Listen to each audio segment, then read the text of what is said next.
পুরীর জগন্নাথ মন্দিরে পা রাখতেই ঠিক কি ঘটেছিল দেশের প্রধানমন্ত্রী নরেন্দ্র মোদীর সাথে? কেন তিনি পুরীর জগন্নাথ মন্দিরের এই জিনিস দেখা মাত্রই ছুটে পালিয়েছিলেন? কিন্তু কি এমন রয়েছে এই পুরীর জগন্নাথ মন্দিরে যা আজও দেশের প্রধানমন্ত্রী কেন বরং গোটা পৃথিবীর কাছেই আগাম এক বিপদের শঙ্কা? তাই দেখুন পুরীর জগন্নাথ মন্দিরে গিয়ে এই জিনিস কখনো আপনার চোখে পড়েছে কিনা। হ্যাঁ, দেশের প্রধানমন্ত্রী নরেন্দ্র মোদীও পুরীর এই জগন্নাথ মন্দির দর্শনে গিয়ে হঠাৎই পিছু হটেছিলেন। কার্যত বলা যেতেই পারে পুরীর জগন্নাথ মন্দিরের এই জিনিসের ভয়ে তিনি প্রথমে পা রাখতেও ভয় পেয়েছিলেন। কিন্তু কি এমন রয়েছে পুরীর জগন্নাথ মন্দিরের অন্দরমহলে যা সকলের চোখের সামনে থাকলেও এখনো অজানা? তাই আজ শিবের বাড়িতে জগন্নাথের এই ভিডিওর মাধ্যমে দেখে নিন পুরীর জগন্নাথ মন্দিরে আজও কোন জিনিস সকলকে ভয়ে কাঁপিয়ে তোলে। জয় জয় জগন্নাথ সচির নন্দন, ত্রিভুবনে করে যার চরণ বন্দন। গোটা পৃথিবী জুড়ে আজও রহস্যময় করে রেখেছে পুরীর এই জগন্নাথ মন্দির। কারণ যে মন্দিরের রহস্য কার্যত আজ বিজ্ঞানও হার স্বীকার করে।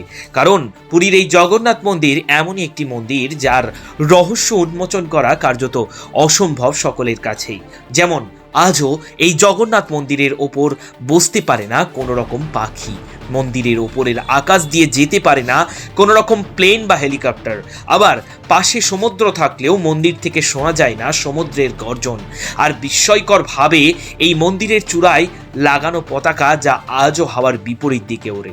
এবং জগন্নাথ দেবের ভোগ রন্ধনের সময় একটির ওপর একটি হাঁড়ি চাপিয়েই সেই ভোগ প্রস্তুত করা হয়, কিন্তু নিচের হাঁড়িতে আগুন দেওয়া হলেও সবচেয়ে ওপরের হাঁড়িটি আগে রান্না হয়।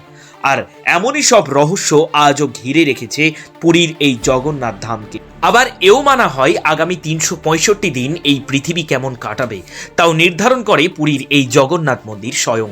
এছাড়াও যদি এই পুরীর মন্দিরে কোনো রকম অঘটন ঘটে তাহলে তা গোটা পৃথিবীর কাছেই এক অশনি সংকেতের মতন। তবে এটি কোনো মন গড়া কথা না হলেও বাস্তবেই এর প্রমাণ মিলেছে বহুবার। কিন্তু তা সত্ত্বেও বিজ্ঞানও আজ হার মেনেছে পুরীর এই জগন্নাথ মন্দিরের রহস্যের কোল কিনারা করতে। আবার এও বিশ্বাস করা হয় পুরীর জগন্নাথ মন্দিরের রন্ধনশালার ভেতর দিয়ে বয়ে গিয়েছে দুটি নদী, আর যেটিকে আজও সকলের থেকে গোপন করেই রাখা হয়েছে।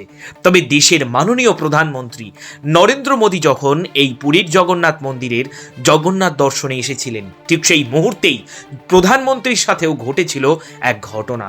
আর যে ঘটনার কথা সামনে আসতেই অনেকেই প্রশ্ন তুলেছিল সত্যিই কি এমন রয়েছে পুরীর এই জগন্নাথ মন্দিরের অন্দরে। তবে সেদিন দেশের প্রধানমন্ত্রীও এই জগন্নাথ মন্দিরে পা রেখে কিভাবে ছুটে পালিয়েছিলেন মন্দির থেকে। দেখুন পুরীর জগন্নাথ মন্দিরের ভেতরে ঘটা যে ঘটনা আজও সকলকে কিভাবে ভয় ধরায়। কথিত রয়েছে পৃথিবীতে বৈকুণ্ঠ রয়েছে একমাত্র এই পুরীর মন্দিরে। ভগবান জগন্নাথের দর্শন মেলে সুখ সমৃদ্ধি আসে বলেও বিশ্বাস করেন ভক্তরা। প্রতি বছর পুরীতে আয়োজিত জগন্নাথ দেবের রথযাত্রা দেখতে দেশ বিদেশ থেকে লাখ লাখ দর্শনার্থী পৌঁছান। পুরীর এই জগন্নাথ মন্দিরের সঙ্গে এমনই অনেক রহস্য জড়িয়ে রয়েছে যার কোনো উত্তরও মেলেনি। আর সেই রহস্যগুলির জন্ম জগন্নাথ দেবের এই মন্দির আরও প্রসিদ্ধ করেছে। তবে দেশের প্রধানমন্ত্রী নরেন্দ্র মোদী জগন্নাথ দর্শন করতে আসার সময় তিনি যে ঘটনার সাক্ষী থেকেছিলেন আজও আপনিও ইচ্ছা করলে সেই একই ঘটনার সাক্ষী থাকতে পারেন। কিন্তু সাবধান, পুরীর জগন্নাথ মন্দিরে এই জিনিসে যদি ভুল করেও আপনার পা পড়ে তাহলে আর রক্ষে নেই। কিন্তু কারণ কথিত রয়েছে জগন্নাথ মন্দিরের তৃতীয় সিঁড়িতে ভক্তদের পা রাখা নিষেধ। সম্প্রতি এই রহস্য নিয়ে নতুন করে চর্চায় পুরীর জগন্নাথ ধাম। সোশ্যাল মিডিয়া জুড়ে ভাইরাল হচ্ছে পুরীর মন্দিরের তৃতীয় সিঁড়ির রহস্য। তবে এই মন্দির দর্শনের সময় মন্দিরের মূল প্রবেশদ্বারে তৃতীয় সিঁড়িতে পা রাখেন না কেউই। তবে এর রহস্য অনেকেরই অজানা। এই মন্দিরের তৃতীয় সিঁড়ি নিয়ে রয়েছে একাধিক মিথ, যার কারণে জগন্নাথ দর্শনের সময় অনেকে এই তৃতীয় সিঁড়ি স্পর্শ করেন না। আর সেই মতো দেশের প্রধানমন্ত্রী নরেন্দ্র মোদীও যখন এসেছিলেন পুরীর জগন্নাথ মন্দির দর্শন করতে ঠিক তখনই তিনি সাক্ষী থেকেছিলেন এই ঘটনারই। কারণ পুরীর জগন্নাথ মন্দিরের এই তৃতীয় সিঁড়ির কাছে পৌঁছাতেই প্রধানমন্ত্রী নরেন্দ্র মোদী আচমকায় থেমে গিয়েছিলেন। কার্যত বলা যেতেই পারে প্রধানমন্ত্রী হয়েও তিনি পুরীর জগন্নাথ মন্দিরের এই তৃতীয় সিঁড়ির ভয়ে পিছু হটেছিলেন। কিন্তু প্রশ্ন হলো এবার, কি এমন রয়েছে এই তৃতীয় সিঁড়িতে যা আজও গোটা পৃথিবীর মানুষকে ভয়ে ভীত করে রেখেছে পুরীর এই জগন্নাথ মন্দির? দেখুন। আর পুরীর জগন্নাথ মন্দিরের এই তৃতীয় সিঁড়ি প্রসঙ্গে পৌরাণিক কাহিনী জড়িয়ে রয়েছে। একসময় যমরাজ জগন্নাথের কাছে এসে বলেছিলেন, আপনাকে দেখে মানুষ সহজেই পাপমুক্ত হয়ে যায়, কেউ আর যমলোকে আসে না। সেই সময় নাকি জগন্নাথ যমরাজকে বলেছিলেন মন্দিরের প্রবেশদ্বারের তৃতীয় ধাপের স্থানটি যমশিলা নামে পরিচিতি হবে। যে জগন্নাথ দর্শনের সময় তৃতীয় সিঁড়িতে পা রাখবেন তার সমস্ত পুণ্য হ্রাস পাবে আর বৃদ্ধি পাবে পাপ, আর সেই জন্যই তাকে যেতে হবে যমলোকে। তবে জগন্নাথ মন্দিরের প্রধান ফটক থেকে প্রবেশদ্বারের সময় নিচ থেকে তৃতীয় ধাপে এই যমশিলা অবস্থিত। দর্শনের জন্য মন্দিরে প্রবেশের সময় আপনাকে ওই সিঁড়িতে পা রাখতেই হবে। তবে জগন্নাথ দর্শন করে ফেরার সময় সেই পাথরে আর পা রাখা উচিত নয়। এই পাথরটি কালো রঙের এবং এই সিঁড়ির রং অন্যান্য সিঁড়ির থেকে সম্পূর্ণ আলাদা। আর পুরীর জগন্নাথ মন্দিরের মূল প্রবেশদ্বারের তৃতীয় সিঁড়ির রহস্য নিয়ে জ্যোতিষীদের একাংশও সাবধান বাণী শুনিয়েছেন। ভুল করে তৃতীয় সিঁড়িতে পা না রাখার পরামর্শ দিয়েছেন অনেকেই। তবে এই পৌরাণিক কাহিনীর রহস্যজনক এই ঘটনা প্রসঙ্গে জানা যায়, যখন মৃত্যুর দেবতা যমরাজ ভগবান কৃষ্ণের কাছে বিনীত অনুরোধ নিয়ে এসেছিলেন, তিনি ব্যাখ্যা করেছিলেন যে কিভাবে জগন্নাথ মন্দিরে যাওয়া লোকেদের তার সমস্ত পাপ থেকে মুক্তি পাচ্ছে এবং এইভাবে যমলোকে আর কেউ নেই। যদিও যমরাজ প্রথমে চেয়েছিলেন ভগবান জগন্নাথ যেন মানুষের পাপ ও খারাপ কর্ম মুছে না দেন, পরে দুজনের মধ্যে চুক্তি হয় এবং এই চুক্তিটি একটি বিখ্যাত গল্পে পরিণত হয়েছে। তবে ভগবান জগন্নাথ যখন যমরাজের অবস্থান শুনিয়েছিলেন, তখন তিনি তাকে যমশিলের আকারে জগন্নাথ মন্দিরের দিকে নিয়ে যাওয়া সিঁড়ির তৃতীয় ধাপে থাকার পরামর্শ দেন। ইয়ামাশিলার একটি কালো পাথর এবং দেখতে বাকিদের থেকে আলাদা। কথিত রয়েছে যদি কোনো মানুষ মন্দিরের দিকে যাওয়ার সময় যমশিলায় পা দেয়, তবে তাদের একক পদক্ষেপ তাদের সমস্ত পূর্ণ কেড়ে নিতে পারে এবং তারপরে যমলোকে যেতে হয়। আর এটি কোনো কিংবদন্তি নয়, বরং যমশিল সম্পর্কে আরেকটি কিংবদন্তি বলা হয়েছে যে ভগবান জগন্নাথের দিকে যাওয়ার সময় ভক্তরা যখন যমশিলার তৃতীয় সিঁড়িতে পা রাখেন, তখন তারা তাদের সমস্ত পাপ বা অপকর্ম থেকে মুক্তি পাবেন এবং তারা শুদ্ধ চিত্তে ভগবান জগন্নাথের কাছে যাবেন। এবং কিন্তু মন্দির থেকে বের হবার সময় যদি তারা যমশিলায় পা রাখে, তবে তাদের যাত্রাও ভগবান জগন্নাথের দর্শনের সময় তাদের জমা হওয়া সমস্ত পূর্ণ ছিনিয়ে নেওয়া যাবে। তবে পুরাণ অনুসারে জগন্নাথকে পৃথিবীর স্বর্গ অর্থাৎ বৈকুণ্ঠ ধাম বলে মনে করা হয়। ভগবান বিষ্ণুর অবতার শ্রীকৃষ্ণ, ভাই বলরাম এবং বোন সুভদ্রা জগন্নাথ মন্দিরে অবস্থিত।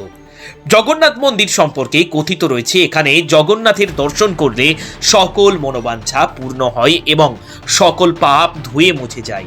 যদিও প্রতিটি মন্দিরের নিজস্ব গোপনীয়তা রয়েছে, তবে আপনি জগন্নাথ মন্দিরের তৃতীয় সিঁড়ি সম্পর্কিত গোপনীয়তা যা আজও রহস্য ঘনীভূত। আর সেই থেকে আজও পুরীর এই জগন্নাথ মন্দিরের মূল ফটক থেকে প্রবেশের সময় নিচ থেকে তৃতীয় ধাপে যমশিলা উপস্থিত। দর্শনের জন্য মন্দিরের প্রবেশের সময় সিঁড়িতে পা রাখতে হবে, তবে দর্শনের পরে ফেরার পর সেই সিঁড়িতে পা না ফেলার পরামর্শ দেওয়া হয়। আর এই সিঁড়ির পরিচয় সম্পর্কে বলতে গেলে এর কালো রং এবং যা অন্যান্য সিঁড়ির থেকে সম্পূর্ণ আলাদা রং।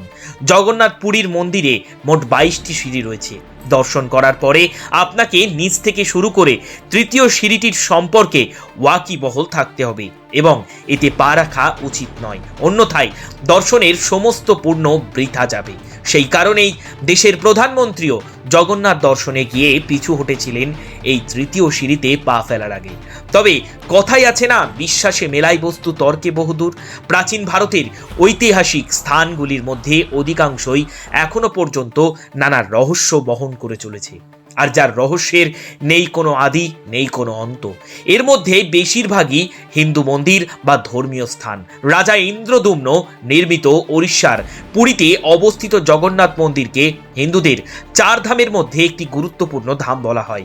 কয়েক হাজার বছরের পুরনো এই মন্দিরে লক্ষ ভক্তের সমাগম লেগেই থাকে সারা বছর। 1174 সালে মন্দিরটি সংস্কার করে বর্তমান রূপ দেওয়া হয় মন্দিরকে। আপাত দৃষ্টিতে সাধারণ বলে মনে হলেও এই মন্দিরের এমন কিছু রহস্য রয়েছে যা আজও উদ্ঘাটন করা অসম্ভব। এই সব ঘটনার নেই কোনো বৈজ্ঞানিক তাৎপর্য, আর কিভাবেই বা এই ঘটনা ঘটছে, কেন ঘটছে তার সদুত্তর দিতে পারেনি মন্দিরের নিত্য পূজারী বা সেবায়িতরাও। প্রতিদিন মোট 56 রকমের ভোগ দেওয়া হয় জগন্নাথ দেবকে। 7টি বিশাল মাপের হাঁড়ি পরপর বসানো হয় আগুনের ওপর, আর তাজ্জবভাবে সবচেয়ে ওপরের হাঁড়িতে খাবার আগে তৈরি হয়। কোনোদিন এই ভোগ এক বিন্দুও পড়ে যায় না।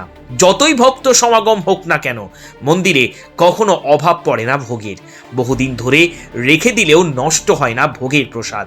ভোগ রান্নার সমস্ত আনাজ আসে মন্দিরের নিজস্ব জমিতে চাষ করা ফসল থেকে, আর এই জমি জগন্নাথ দেবের নামেই পরিচিত, এবং আজ পর্যন্ত এই জমিতে কখনো ফসলের ক্ষতি হয়নি। আবার মন্দিরের সিঁড়িতে সন্ধ্যের সময় পা দিলে দ্বিতীয় সিঁড়িতে পা রাখলে সমুদ্রের শব্দ কানে ঢোকে না, কিন্তু তৃতীয় সিঁড়িতে পা রাখলেই শোনা যায় সমুদ্রের গর্জন। আর সবচেয়ে অদ্ভুত বিষয় হলো জগন্নাথ দেবের নবকলেবরের ঘটনা। সাধারণত কোনো মন্দিরে মূর্তি নয়, পাথর নয়, ধাতু দিয়ে তৈরি করা হয়, কিন্তু পুরীর জগন্নাথ মন্দিরের জগন্নাথ, বলরাম, সুভদ্রা 3 জনের মূর্তি কাঠের তৈরি। প্রত্যেক 12 বছর পর একটি গোপন রীতি মেনে জগন্নাথ, বলরাম, সুভদ্রাকে নতুন শরীর বা কলেবর প্রদান করা হয়, অর্থাৎ নতুন রূপে তৈরি করা হয়, যাকে বলা হয় পুনর্জন্ম বা নবকলেবর। বিশেষজ্ঞরা বলেন, মন্দিরের মুখ্য পুরোহিত স্বপ্নাদেশ পান যে গাছের কাঠ দিয়ে নবকলেবর হবে তা কোথায় পাওয়া যাবে। সেই গাছের কিছু বিশেষত্ব থাকতে হবে। গাছটি নিম গাছ হতে হবে, কিন্তু তাতে চন্দনের গন্ধ থাকবে। গাছে শঙ্খ, চক্র, গদা, পদ্মের চিহ্ন থাকবে। সেই গাছে কোনো দিনও কোনো পাখি বসবে না এবং পাখি চড়বেও না, আর সেই গাছটি সাপেরা ঘিরে রাখবে। তবে দেশের প্রধানমন্ত্রীও পুরীর জগন্নাথ মন্দিরের যে সিঁড়িতে পা দেওয়ার আগে পিছু হটেছিলেন, ঠিক তেমনি আপনিও যদি কখনো এই পুরীর জগন্নাথ মন্দিরে যান, তাহলে অবশ্যই মাথায় রাখুন জগন্নাথ মন্দিরের রহস্যময় কালো রঙের এই তৃতীয় সিঁড়িকে। আর এই ঘটনা সকলকে জানিয়ে দিতে আসুন একটিবার জয় জগন্নাথ লিখে অবশ্যই ভিডিওটিকে লাইক, কমেন্ট এবং শেয়ার করি। জয় জগন্নাথ।